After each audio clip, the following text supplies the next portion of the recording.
السلام علیکم ورحمۃ اللہ وبرکاتہ. نحمده ونصلي على رسوله الكريم اما بعد فاعوذ باللہ من الشیطان الرجیم بسم اللہ الرحمن الرحیم رب اشرح لي صدری ويسر لي امری واحلل عقدۃ من لسانی یفقهوا قولی. کل کے لیسن کے بارے میں کس کس نے کچھ سوچا جا کر کچھ کرنے کا کام کیا یا نیت کی یا تیاری کی؟ جی السلام علیکم.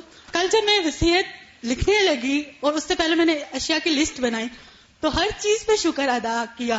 پہلے کبھی بھی مجھے شکر نہیں ہوا تھا، پہلے ہمیشہ شکوہ رہتا تھا کہ یہ بھی چیز نہیں ہے، یہ بھی چیز نہیں ہے.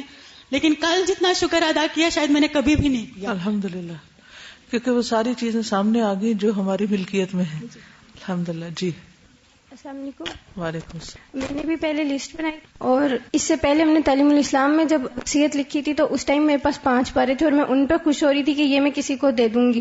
لیکن کل جب میں بنا رہی تھی تو میرے پاس 30 پاراز تھے اور 3 قرآن پاک تھے جو میرے اپنے تھے. وہ جب میں بنا رہی تھی لسٹ اور پھر میں نے بعد میں وصیت لکھی، مجھے اتنی خوشی ہو رہی تھی اور میں نے 7 پیسے جو تھے سب چیز ڈیوائڈ کر کے لکھ دی تھی. الحمدللہ. تو کہتے ابھی تک وہ لسٹ بنا رہی ہیں، مکمل نہیں ہوئی. یہ بھی آپ دیکھیے کہ جب بنانے لگیں گے تو پتہ چلے گا کہ حساب کس کس چیز کا دینا ہے، کیا کچھ ہے ہمارے پاس، کوئی اور کچھ. یہ کہتے ہیں کہ کہیں یہ کل درس پہ گئی تو لوگوں کو پتہ نہیں تھا کہ مالی معاملات کے علاوہ بھی وصیت ہوتی ہے، تو یہ بھی بہت ضروری ہے اویئرنیس. جی آپ صحیح ہے. بالکل. دیکھیے آپ انڈیویجول تو ہے نہیں کہ اپنی مرضی سے جو چیز چاہے کرے، گھر میں رہتے ہیں، گھر کا ایک حصہ ہے، تو جب کوئی بھی کام کریں گے تو مشاورت سے ان کو بتا کے یا ان کے علم میں تو آئے گی، تو پھر بعض اوقات ایکسپٹ نہیں کرتے یا اس کو قبل از وقت کی بات سمجھتے ہیں. تو ایسے باتوں پر کام اینڈ کوائٹ اور اسے کہیں کہ اللہ کا حکم ہے. اس لیے میں سمجھتی ہوں میرے پاس کوئی چیز ہے جس پر وصیت لکھنی چاہیے جو 2 راتوں سے زائد نہ گزرے اور انسان لکھ لے اپنے لیے.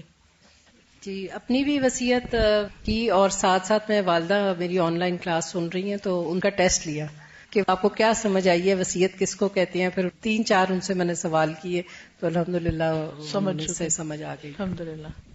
میری مامی، ان کی ڈیتھ ہو گئی تھی 2005 میں ہارٹ اٹیک کی وجہ سے. تو she was a very pious woman اور کلمے پر موت ہوئی تھی ان کی. انہیں سیالکوٹ لے کے گیا کیونکہ انہیں دفنانا ادھر تھا.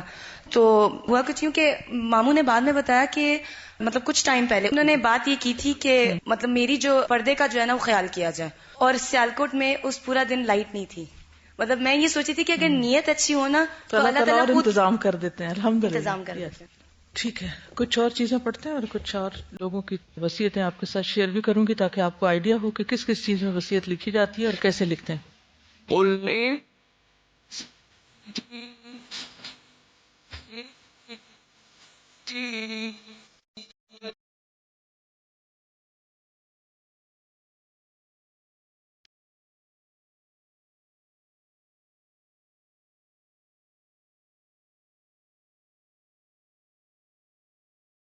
رب العالمین. عالمین ایک عالم نہیں، کئی عالم، اور ان میں سے ایک عالم اور اس کا ایک حصہ میں. اللہ کی عبادت کرنے والے تو بہت ہیں، اللہ کے حکم پر چلنے والے بہت ہیں. اگر میں اس کے حکم پر نہیں چلوں گی تو اس میں سراسر میرا ہی نقصان ہے، اللہ کا کچھ بھی نقصان نہیں. وہ تو رب العالمین ہے، سارے جہانوں کا مالک ہے، لیکن میرے پاس اس کے سوا کون ہے؟ کوئی بھی نہیں. اس لیے اگر وہ راضی نہیں تو کچھ بھی نہیں کمایا، اور اگر وہ راضی ہے تو سارے جہان ہمارے موافق ہے. اس لیے میری اول و آخر ترجیح کیا ہونی چاہیے کہ میں کوئی چھوٹا کام کروں یا بڑا، اس سے میرا مقصود اپنے رب کو راضی کرنا، اور وہ اسی صورت میں ہو سکتا ہے جب ساری عبادتیں، ساری قربانیاں، ہر طرح کا عمل اللہ ہی کے لیے خالص ہو. اگر وہ ناراض ہے تو نہ صرف یہ کہ وہ چھوڑ دے گا بلکہ باقی اس کی تمام اطاعت گزار مخلوق بھی الگ ہو جائے گی، وہ بھی چھوڑ دے گی. اس لیے سب کے سامنے بھی اور تنہائی میں بھی کوئی ایسا کام نہ کرے کہ جس سے رب ناراض ہو. ہماری زندگی کا واحد مرکز و محور یہ بات ہو جانی چاہیے کہ ہم اللہ کو راضی کریں اپنے ہر عمل سے، ہر قول، ہر فعل، ہر سوچ، ہر خیال، ہر آئیڈیا، ہر چیز کے ساتھ. کچھ بھی جو ہمارے پاس، چھوٹے سے چھوٹے عمل اور بڑے سے بڑے عمل سے. اور جہاں کسی اور کا خیال ہے، کوئی اور شریک ہونے لگے تو فوراً جھٹک دیں کہ نہیں، میرا رب بڑا ہے، مجھے جو کچھ کرنا ہے بس اس کے لیے کرنا ہے، چاہے وصیت کرنی ہے یا کچھ اور. یعنی وصیت بھی جو آپ لکھیں گے تو بندوں کی رضامندی کے لیے نہیں لکھیں گے، اللہ کی رضا کے لیے. تو آج کا موضوع ہے کہ وصیت پر عمل درآمد کیسے ہوگا. سب سے پہلی بات یہ کہ وراثت کی تقسیم سے پہلے وصیت کو پورا کیا جائے گا. دوسری بات یہ کہ جائز وصیت پر عمل کرنا لازم ہے. اگر وصیت ناجائز ہے تو اس پر عمل نہیں کیا جائے گا. اسی لیے اگر وصیت غلط ہو تو اس کو بدلا بھی جا سکتا ہے، کیونکہ اس کے پورا کرنے میں وصیت کرنے والے کی تو اطاعت ہے لیکن اللہ کی نافرمانی ہے. تو کوئی کام بھی اللہ کی نافرمانی کا نہیں کیا جائے گا، خصوصاً ایسا کام جس سے حقداروں پر ظلم ہو رہا ہو. سورۃ البقرہ آیت 181 میں اللہ تعالیٰ فرماتے ہیں فمن بدله بعد ما سمع الذين يبدلون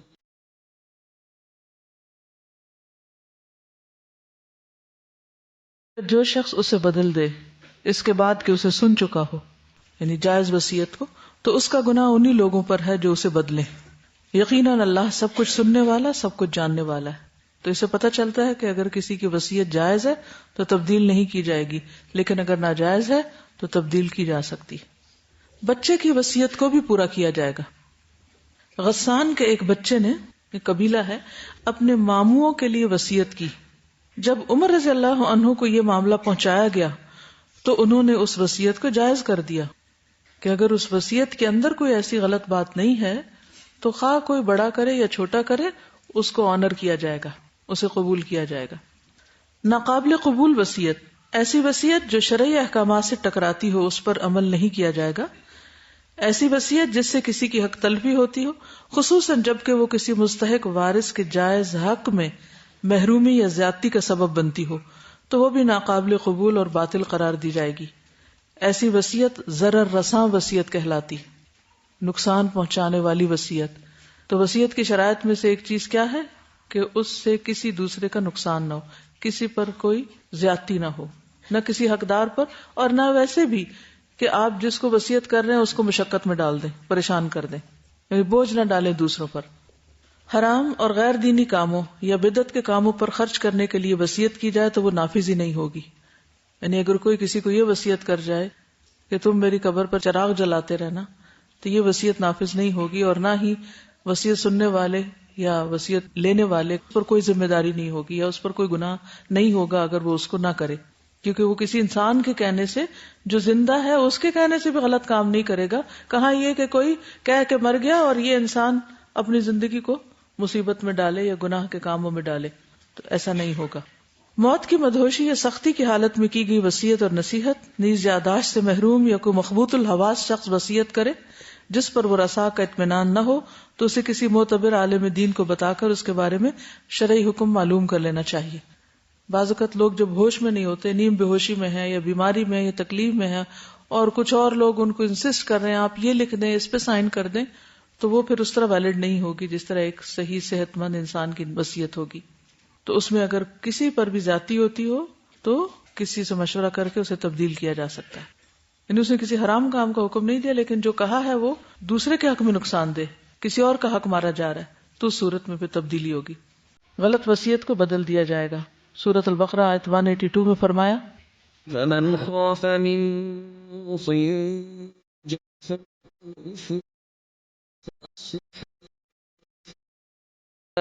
إثم عليه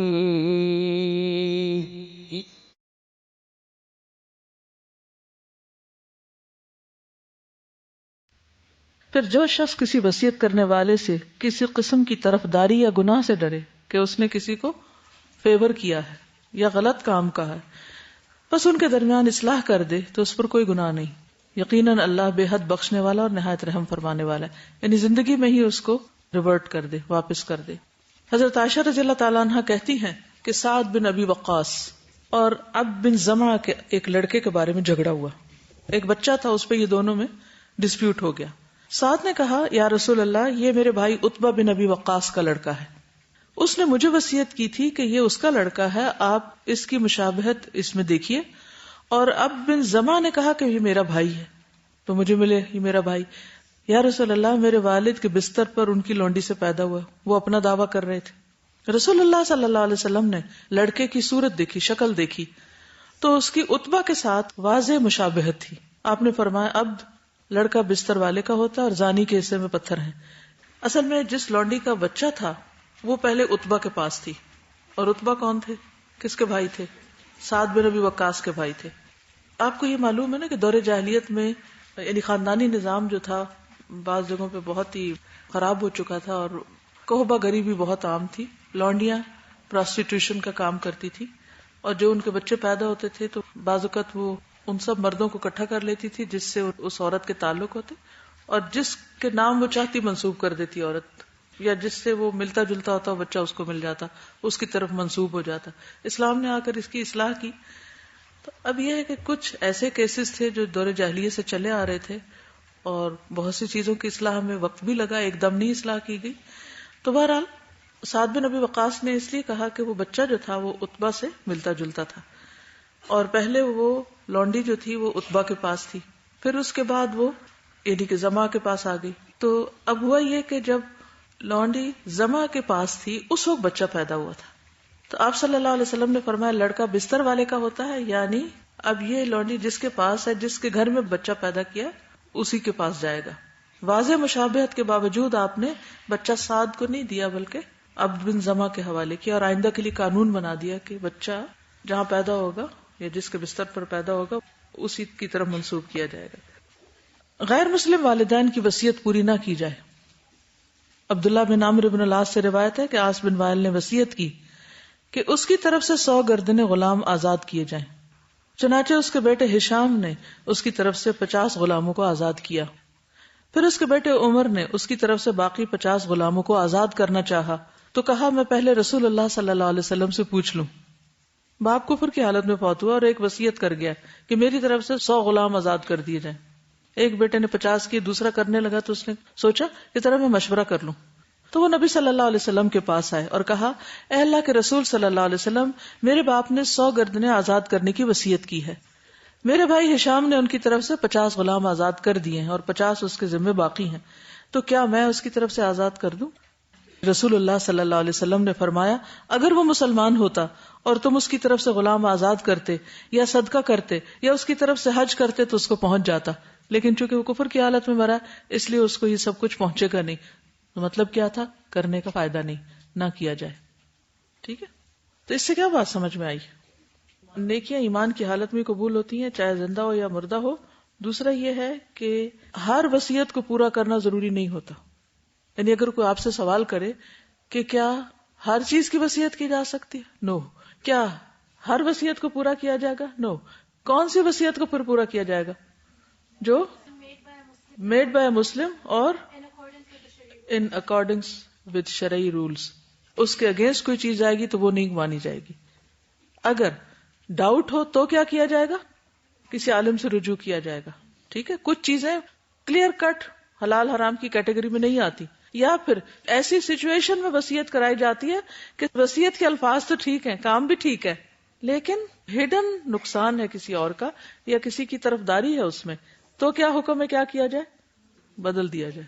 مثلا ایک شخص خود فوت ہو گیا، باپ اس کا زندہ ہے اور بچے بھی ہیں، خود فوت ہو گیا. اب جو دادا ہیں وہ پوتوں کے حق میں وصیت کر رہے ہیں کہ ان کو اتنا اتنا دے دیا جائے، لیکن وہ سب کو دینے کی بجائے صرف ایک کو ہی دیے جا رہے ہیں.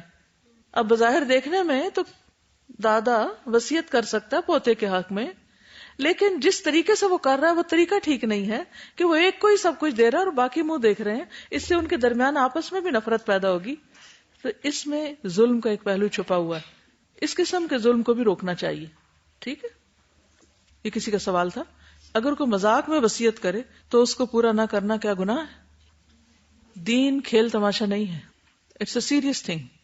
مثلا بعض اوقات ہوتا ہے نا، بیٹھے ہوتے ہیں باتیں کر رہے ہوتے ہیں، کوئی اپنا کوئی قصہ سناتا ہے تو دوسرا بھی ہنسی مذاق میں کہتا ہے اچھا ٹھیک ہے تم بھی میری طرف سے 100 بکرے قربان کر دینا، اینڈ ہی اور she does not mean it, just as a joke. تو اس کو پورا کرنا ضروری نہیں ہے انٹل انلیس کہ وہ باقاعدہ اس کو لکھ کے دے یا پراپر طریقے سے وصیت کرے. اس میں بھی آتا ہے کہ لا تتخذوا آیات اللہ ہزوا، اللہ کی آیات کو مذاق مت بناؤ. کسی نے لکھا ایک باپ کے 5 بیٹے ہیں، ان میں سے ایک باپ کی زندگی میں فوت ہو گیا جبکہ اس کے آگے بھی بچے ہیں، یعنی اس کے اپنے بچے بھی ہیں. جب جائیداد تقسیم ہوگی تو اس مرے ہوئے لڑکے کا حصہ اس کی اولاد کو ملے گا یا نہیں، یہ صرف وصیت کی جائے گی. وراثت ملے گی یا وصیت؟ ماشاءاللہ بہت اچھا ہے، ٹھیک سمجھ گئے آپ.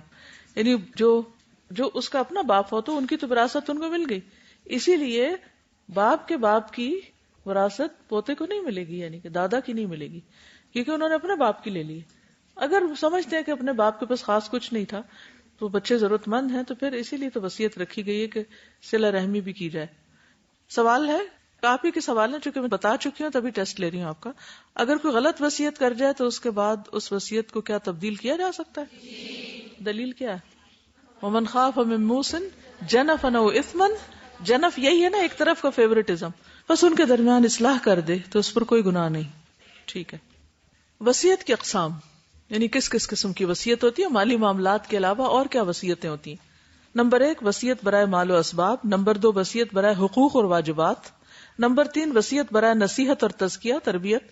تو یہ 3 مختلف طرح کی ہیں. ٹھیک ہے، یعنی ایک میں مال ہے، ایک میں حقوق ہے، اور ایک میں عام وصیتیں ہیں.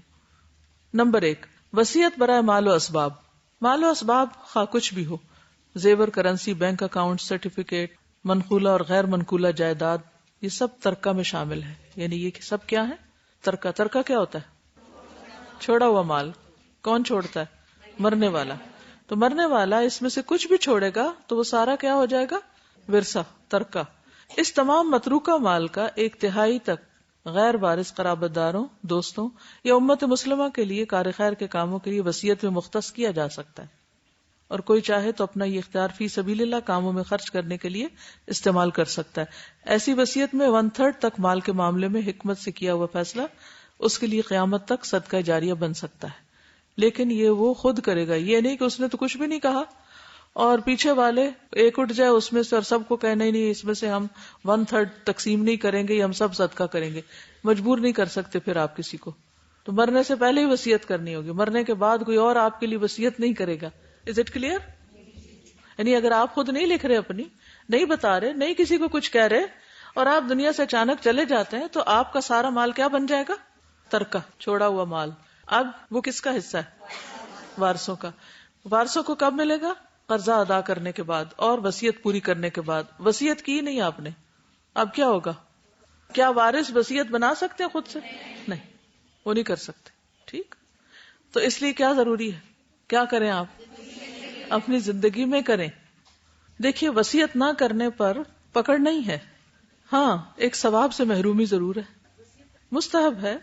لیکن اگر کوئی سمجھتا ہے کہ اس کے پاس کوئی ایسی چیز ہے جس میں وصیت لازم ہے تو پھر اس کو نہیں 2 راتیں گزارنی چاہیے مگر یہ کہ وہ لکھ لے اس کو. مثلا کسی کے گھر میں ایسا معاملہ ہے اور آپ فکر مند ہیں اپنے پوتوں نواسوں وغیرہ کے بارے میں، تو آپ کر لیں. کیوں نہیں کرتے؟ ابھی کر لیں. یا اپنے لیے آپ صدقہ جاریہ کے طور پہ کچھ چھوڑنا چاہتے ہیں تو آپ اس کو ابھی سے کہہ دیں.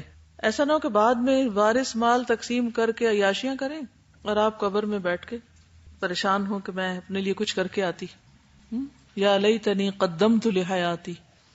تو اپنے لیے کل جیسے بات ہوئی تھی نا کہ وصیت کا حکم دراصل کیا ہے؟ اللہ سبحانہ تعالیٰ کی طرف سے ایک انعام ہے، تحفہ ہے، صدقہ ہے. آپ کے لیے ایک رستہ کھولا ہے اللہ نے کہ آپ اپنے مرنے کے بعد کے لیے بھی کچھ کر سکیں. ان کا سوال ہے کیا مرنے والے کا ترکہ تقسیم ہونا ضروری؟ کیا دلیل ہے؟ اگر آپ آیات وراثت پڑھیں تو اس میں یہ ہے کہ وہ فرض کے درجے میں تقسیم ہونا چاہیے اور ہر حقدار کو حق ملنا چاہیے. اس کے بعد کوئی صدقہ کرنا چاہے ماں باپ کی طرف سے، جس کا مال وہ یوز کر رہا ہے، کہ تھوڑا اس پر بھی احسان کر دے تو وہ الگ بات ہے. انتہائی غلط بات ہے کہ نسل در نسل وہ چیز چلتی رہے. فوراً فیصلے کرنے چاہیے ایز سون ایز پاسبل. اگر آپ کو میت سے ہمدردی ہے، ساری زندگی کی نیکیاں برباد ہو جاتی ہیں. اگر تقسیم ٹھیک نہیں ہوئی، کسی پہ ظلم ہو گیا، کیونکہ حقوق العباد پر تو پکڑ ہے قیامت کے دن، تو یہ بعد والوں کا فریضہ ہے کہ وہ اس کو فوراً نبھائیں. لینڈز وغیرہ کے معاملے میں ایسا ہوتا ہے کہ وہ نسل در نسل جو ہے ویسے پڑی رہتی ہیں. اور دوسری چیز یہ کہ جس گھر میں رہ رہے ہوتے ہیں نا، اس کو بیچنا وہ مشکل ایک چیز ہو جاتی ہے. بہت مشکل کام ہے. لیکن دیکھیے اجر بھی تو اسی پر ہے نا کہ انسان اللہ کے اس حکم کی تعمیل کرے. کچھ حکم انفرادی حیثیت میں آپ ان کی تعمیل کرتے ہیں اور کچھ یہ ہے کہ اجتماعی طور پہ کرنے پڑتے ہیں، پھر ان کی ذہن سازی ضروری ہے. ایسا شخص بدنام تو بہت ہوتا ہے گھر میں جو ایسی کوئی بات بھی کر دے، لیکن پھر کسی کو تو کہنا ہے امر بالمعروف اور نہی عن المنکر تو کرنا ہے. اب میں چند وصیتیں بتاؤں گی. جیسے عبد الرحمن بن عوف رضی اللہ عنہ کی وصیت.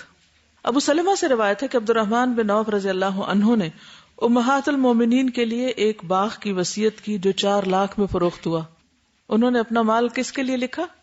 امہات المومنین کے لیے، کیونکہ نبی صلی اللہ علیہ وسلم نے ان کے لیے کچھ بھی نہیں چھوڑا تھا، کوئی ترکہ نہیں تھا ان کے لیے. ٹھیک، تو صحابی فوت ہو رہے ہیں اور وہ اپنا مال امہات کے لیے وقف کر رہے ہیں. حضرت عائشہ کہتی ہیں رسول اللہ صلی اللہ علیہ وسلم نے اپنی بیویوں سے فرمایا، میرے بعد تم پر مہربانی کرنے والے وہی لوگ ہوں گے جو صابرین ہیں. اللہ تعالیٰ عبد الرحمن بن عوف کو جنت کی سلسبیل سے سیراب کرے، کیونکہ انہوں نے خیال رکھا ازواج مطہرات کا، ان کے لیے حج کا بھی انتظام کیا اور ویسے بھی ان پر سپینڈ کرتے تھے. اور جب وہ دنیا سے جانے لگے پھر بھی انہیں ان کی فکر تھی، اپنے بعد بھی وصیت کر کے گئے. ان کے اوپر اس میں سے کچھ بھی فرض نہیں تھا، نہ لازم تھا. یہ انہوں نے اپنے اجر کے لیے اپنے مال میں سے وصیت کی کہ سارا میرے ہی وارث لے جائیں اور اللہ کے رسول صلی اللہ علیہ وسلم کے گھر میں چراغ بھی نہ جلے. وصیت برائے حقوق و واجبات یہ کس قسم کی ہوتی ہے؟ مثلا قریب المرگ ایک تہائی وصیت تک کے لیے یہ بھی فیصلہ کر سکتا ہے کہ اس کے تمام مندرجہ ذیل واجبات اس مد میں سے ادا کر دیے جائیں. مثلا ادھار، قرض وغیرہ. جو روزے نہ رکھ سکا ان کا فدیہ. لیکن اس کا یہ مطلب نہیں کہ انسان روزے رکھے ہی نہ اور وہ بعد میں وصیت کر کے جائے. زکوٰۃ اگر ذمے تھی اور نہ دے سکا لیکن اگر ادا ہو چکی ہے اور اگلی زکوٰۃ ڈیو ہونے سے پہلے ہی فوت ہو گیا تو پھر تو وہ مال اس کا ہے ہی نہیں، وہ کس کا ہے؟ وارثوں کا. اب اس کی زکوٰۃ نہیں دی جائے گی. ہاں اگر وقت ہو چکا تھا اور اس نے نہیں دی تو وہ ادا کی جائے گی. سمجھ آیا سوال؟ نہیں آیا تو جان لیجئے. فرض حج کی نیت کی تھی اور موت نے کرنے کی مہلت نہ دی تو کیا لکھ کے جائے کہ میرے 1/3 میں سے حج بدل کرا دیا جائے. کوئی جائز نظر مانی تھی پوری نہ کر سکا تو کیا کرے؟ لکھ جائے کہ یہ میں نے مانا ہوا ہے، ابھی تک میں نہیں کر سکا، میرے مرنے کے بعد میرے مال میں سے یہ کام کر دیا جائے. اسی طرح کوئی مرد اگر کسی وجہ سے بوقت نکاح بیوی کا حق مہر ادا نہیں کر سکا تو وہ اس تہائی میں سے ادا کیے جانے کی وصیت کر سکتا ہے. اگر نہیں کیا تب بھی وہ اس کی وراثت میں سے دیا جائے گا. ٹھیک ہے. تیسری قسم ہے وصیت برائے نصیحت و تزکیہ. وصیت مال کے علاوہ ان ہدایات اور انتظامات سے متعلق بھی ہو سکتی ہے جو قریب المرگ اپنے متعلقین کے ذمہ لگا جاتا ہے. مثلا نابالغ اولاد کی دیکھ بھال، مثلا کوئی کسی کے بھی ذمہ کر سکتا ہے یا کہہ سکتا ہے اس کے چھوڑے ہوئے علمی کتب خانے یعنی لائبریری، شفا خانے، کوئی ڈسپینسری یا کوئی چیز ایسی بنائی تھی، یا اپنی زندگی میں وقف کیے گئے کسی ادارے کی دیکھ بھال، انتظام داری اور لوگوں کی امانتوں کو لوٹانا وغیرہ. کچھ چیزیں ایسی ہوتی ہیں نا کہ جو ایک شخص کے زیر استعمال ہوتی ہیں لیکن اس کی اپنی نہیں ہوتی، وہ کام کی وجہ سے اس کو دی گئی ہوتی. ایسی چیزیں عموماً تو دفاتر میں ہی رکھی ہوتی ہیں اور آٹومیٹیکلی وہ دوسروں تک منتقل ہو جاتی ہے، ان کا نہ ورثہ وصیت کسی سے تعلق نہیں. لیکن بعض ڈیوٹیز ایسی ہوتی ہیں کہ جو کسی خاص مقام پر ادا کی جا رہی ہوتی ہیں، تو اس صورت میں پھر کیا کرنا چاہیے؟ وصیت کر دینی چاہیے. اولاد کو بھی پتا ہونا چاہیے کہ یہ چیز ذاتی نہیں ہے، ادارے کی ہے جو ان کی تقسیم میں نہیں شامل ہو سکتی. ٹھیک ہے. کوئی علمی پروجیکٹ، کوئی کتابیں، کوئی بھی چیز ہو سکتی. مثلا میرے شوہر جو ہیں ان کے پردادا نے ایک تفسیر لکھنی شروع کی تھی جو انکمپلیٹ رہ گئی تو دادا نے لکھی، پھر وہ فوت ہو گئے تو والد نے لکھی. 3 جنریشن نے مل کے ایک پروجیکٹ مکمل کیا.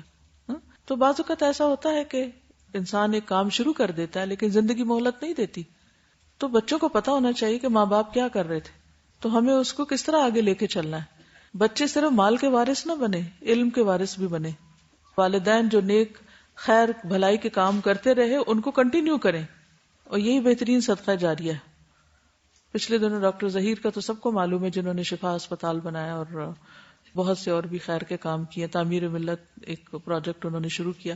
تو پچھلے دنوں ان کی بیٹی میرے پاس آئی، تو وہ امریکہ میں رہتی تھی کئی سالوں سے، تو کہنے لگی کہ میرے والد چونکہ فوت ہو گئے ہیں تو انہوں نے یہ ایک کام شروع کیا تھا تعمیر ملت کا، تو میں صرف اس غرض سے امریکہ سے پاکستان شفٹ ہوئی ہوں کہ میں اپنے والد کے اس کام کو آگے لے کے بڑھوں.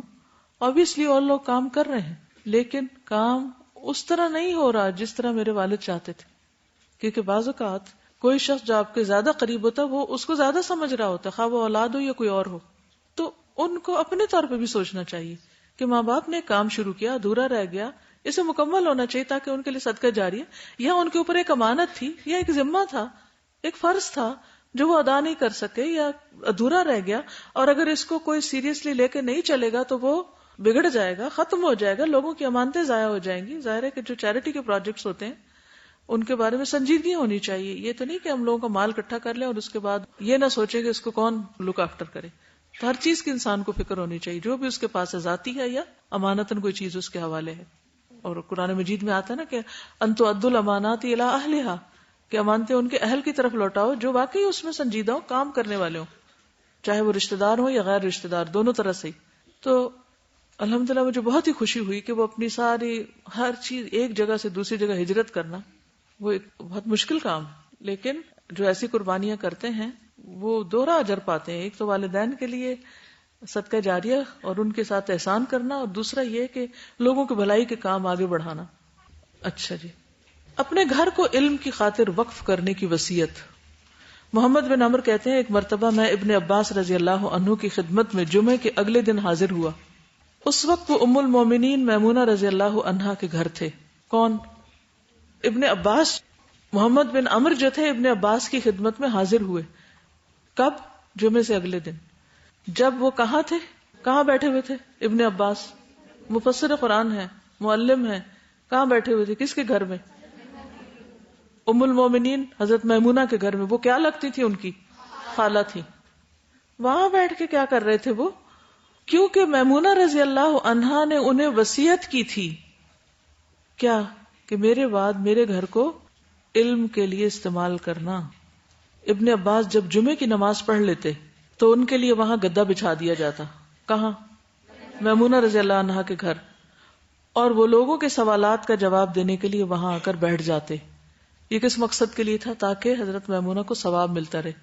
جس کی کوئی زمین ہوتی ہے، جس کا کوئی گھر ہوتا ہے، اس پر جو بھی اللہ کا ذکر کیا جاتا ہے، خواہ وہ مسجد ہو، خواہ وہ دینی ادارہ ہو، جیسے اس وقت آپ اس فلور پہ بیٹھ کے دین کی باتیں سیکھ رہے ہیں، تو جس کا پیسہ یہاں لگا ہے ان سب کو اجر پہنچ رہا ہے. اگر آپ کوئی بھی عمل کریں گے تو وہ سارا عمل صرف آپ کے لیے نہیں ہوگا، اس کا ایک حصہ آپ کے حصے میں سے نہیں، اس کا ایک حصہ فری اجر ان کو بھی جائے گا جنہوں نے اس کے لیے وقف کیا مال اپنا. تو حضرت میمونہ نے بھی اس سنت کا اجرا کیا کہ میرے بعد میرے بھانجے جو دین کی خدمت کر رہے ہیں وہ میرے گھر میں بیٹھ کے لوگوں کے سوالوں کے جواب دیں. تو وہ پھر ان کی وصیت پوری کرتے تھے. اس کے علاوہ یہ وصیت دینی علم اور عمل اور تزکیہ کے بارے میں بھی ہو سکتی ہے. مثلا حقوق اللہ کی پابندی، امر بالمعروف اور نہی عن المنکر کی تاکید، خاندانی روایات میں حلال اور مباح امور کی پاسداری، قرابت داروں سے صلہ رحمی. ایسی وصیت نہ صرف اہل خاندان کے لیے سود مند ثابت ہو سکتی ہے بلکہ آنے والی نسلیں اور معاشرے کے دوسرے افراد بھی مستفید ہو سکتے ہیں. اور یوں یہ وصیت بھی اس کے لیے صدقہ جاریہ بن سکتی ہے. اس قسم کی وصیتیں آپ کو مختلف جگہوں پہ ملیں گی، جیسے میں نے آپ سے پہلے بھی ذکر کیا کہ آپ خرم مراد کی وصیت پڑھ لیجئے. ہماری ایک اسٹوڈنٹ ہیں خط و کتابت کی، ان کی عمر 30 سال ہے، ڈاکٹر ہیں، کہیں کام کرتی ہیں. ٹھیک، انہوں نے کچھ دن پہلے مجھے میل لکھی کہ میں نے اپنی وصیت لکھ لی ہے، شاید قرآن پاک میں سے پڑھا اور اس کے بعد انہوں نے لکھا تو آپ اس کو چیک کر دیں. تو یہ وصیت ان کی میرے پاس آئی. اب اس کا یہ مطلب نہیں کہ آپ سارے اپنے کاغذ مجھے بھیج دیں کہ چیک کر دیں، میں صرف ان کا ایک عمل بطور نمونہ آپ سے شیئر کرنا چاہتی ہوں. باقی آپ اپنے آپس میں شیئر کر سکتے ہیں، گروپس میں کر سکتے ہیں، ٹیچرز کے ساتھ کر سکتے ہیں.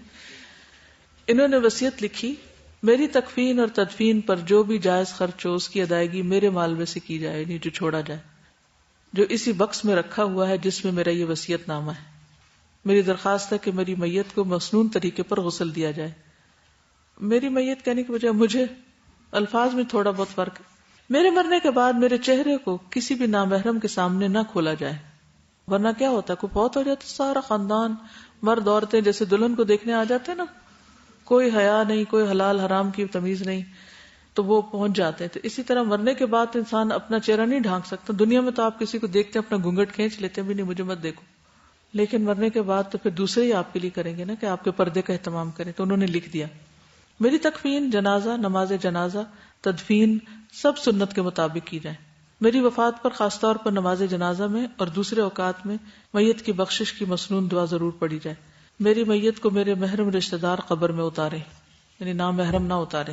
میری قبر کو سادہ اور کچا رکھنا ہے، اس کو سنگ مرمر یا کسی اور چیز سے پکا نہیں کرنا. میرے مرنے کے بعد کوئی بھی قل، 40واں، جمعراتیں، برسی اور اس طرح کی دوسری غیر مسنون رسومات نہیں کرنی. میری صرف ایک درخواست ہے کہ مجھے بخشش کی دعا میں یاد رکھے. میری اولاد کی طرف سے میرے لیے کی گئی دعائیں میرے لیے ایک تحفہ ہوگی، اس لیے میری ان سے درخواست ہے کہ وہ مجھے دعاؤں میں یاد رکھے. پھر لکھتی ہیں میری وراثت کو، جو بھی میں چھوڑ کے جاؤں، شریعت کے قوانین کے مطابق جلد سے جلد تقسیم کر دیا جائے. میری وراثت تقسیم کرنے سے پہلے اس بات کی یقین دہانی کر لیں کہ میں اپنے تمام قرضے اور زکوٰۃ ادا کر چکی ہوں یا نہیں. یعنی جب تقسیم ہونے لگے تو اس سے پہلے میرے قرضے اور وصیت پوری کی جائے، اور زکوٰۃ وغیرہ بھی. زکوٰۃ کب دی جائے گی؟ جب ڈیو ہو چکی ہو. اگر زکوٰۃ کا بھی ٹائم ہی نہیں آیا تو پھر زکوٰۃ نہیں دی جائے گی. اب دوسروں کا مال ہے، وہ ان کا ہے ہی نہیں. کسی بھی شخص جس سے میرا بلا واسطہ یا بال واسطہ تعلق ہو، اس سے معلوم کر لیں. اگر میری رقم اتنی نہیں کہ اس کا قرض ادا ہو سکے تو اس سے درخواست کریں کہ مجھے قرض معاف کر دے. میں نے اپنی زکوٰۃ کی ادائیگی کا سٹیٹس الگ الگ پیج پر درج کیا ہوا ہے. میرے پاس جو زیور ہے اس پر زکوٰۃ میری شادی کی تاریخ 2 اپریل کو ڈیو ہوتی اور نقد پر 1 رمضان سے. اب انہوں نے ڈیٹس کیوں لکھی؟ خدا نہ خواستہ بعض اوقات انسان قومے میں چلا جاتا ہے. اب وہ فوت تو نہیں ہوا، کوئی اس کا مال تو تقسیم نہیں کر سکتا، وہ مالک ہے. اب وہ تو بے ہوش ہے، وہ تو نہیں کچھ کر سکتا. لیکن اگر وہ وصیت لکھی ہوئی ہے اور زیور بھی پڑا ہوا ہے اور اس کے لواحقین اس کے ساتھ یا جو اس کے رشتہ دار ہیں بھلائی کریں تو وہ اس کے فرائض ادا کرتے جائیں. ادروائز مرنے کے بعد مال تقسیم ہو جائے گا، اس پہ نہیں زکوٰۃ. میرے مرنے کے بعد میرے دفتر سے کوئی بھی رقم گروپ انشورنس فنڈ کے نام پر وصول نہ کی جائے. میں اپنے چھوڑے ہوئے مال میں سے 1/3 شریعت کے قوانین کے مطابق صدقہ جاریہ کے کاموں کے لیے وقف کرتی ہوں. نمبر 6، میری کتابوں کو خاص طور پر اسلامی کتابوں، پیمفلٹس وغیرہ کو ان لوگوں میں تقسیم کر دیا جائے جو ان کو پڑھیں اور مستفید ہوں، لیکن انہیں یہ دیکھنا ہوگا کہ یہ 1/3 کے اندر ہوں. اگر کسی کی لائبریری ہی سب اس کے مال و متاع ہے تو ساری نہیں تقسیم کر سکتے. میری تفسیر کے قرآن جو میں نے تعلیم القرآن کورس میں استعمال کیے ان لوگوں کو پڑھنے کو دیں جو ان سے پڑھ کے فائدہ حاصل کریں. میری درخواست ہے کہ میرے تلاوت والے قرآن زیادہ سے زیادہ پڑھے جائیں اور دعاؤں میں بھی مجھے یاد رکھا جائے. یعنی جو میں پڑھتی رہی ہوں اسے کوئی پڑھے، وہ ایسے پڑھے نہ رہے. میرے سر کے بال اگر ملے، برش کرنے کے بعد میرے ایک بیگ میں اکٹھے کر لیتی تھی، ان کو کاٹ کے مٹی میں دبا دے. یعنی میرے سر کے بالوں کو مٹی میں دبا دے. میری تصویروں کو ضائع کر دیں. میرے 85 قضا روزے ابھی رہتے ہیں، قضا روزے بھی رہتے ہیں ان کے.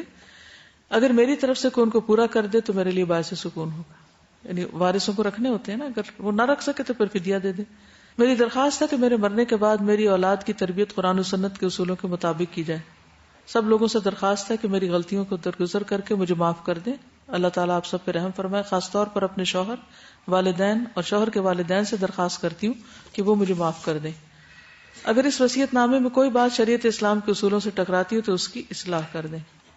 کیسی لگی آپ کو؟ یہ میں صرف نمونے کے طور پر آپ کے لیے پیش کی ہے تاکہ آپ کو نظر آنے لگے اپنی چیزیں جن کے بارے میں آپ دوسرے کو کہہ سکتے ہیں کہ ان کا کیا کیا جائے. ورنہ کیا ہوتا ہے، لوگ آتے ہیں قرآن مجید اٹھا کے کسی مسجد کے کباڑ خانے میں رکھاتے ہیں کہ وہاں سے وہ ردی میں چلے جائیں کیونکہ ہمیں تو ان کو پڑھنا نہیں، اور پرانے کپڑے ادھر ادھر پھینک پکا دیے جاتے ہیں اور چیزیں ادھر ادھر ضائع کر دی جاتی.